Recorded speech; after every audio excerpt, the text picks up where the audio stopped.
നമ്മുടെ എന്താ പറയാ ഭഗവാൻ കല്യാണമൊക്കെ കഴിച്ച് ഇങ്ങനെ സുഖരൂപത്തിൽ നടക്കും. ഇതിന്റെ ഇടയിൽ ഒരു കഥയുണ്ട് കേട്ടോ.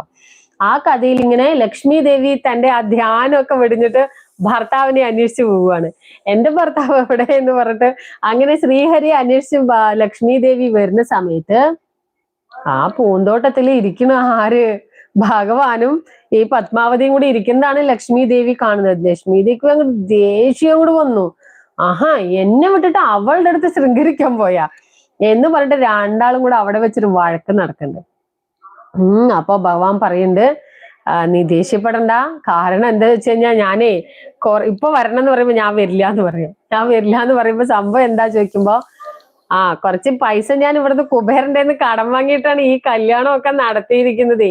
ആ കടം വീടണ്ടേ, കടം വീട്ടിയാലേ എന്നെ ഇവര് തിരിച്ചുവിടുള്ളൂ എന്ന് പറഞ്ഞിട്ട് ലക്ഷ്മി ദേവിനെ തിരിച്ചുവിടുന്ന ഒരു ഭാഗം ഉണ്ട് കേട്ടോ. അതൊക്കെ ഭയങ്കര രസമായിട്ടുള്ളതാണ്. അങ്ങനെ ലക്ഷ്മി ദേവിയും പത്മാവതിയും തമ്മിൽ ഭയങ്കര സംവാദം നടക്കുന്നുണ്ട്. അതില്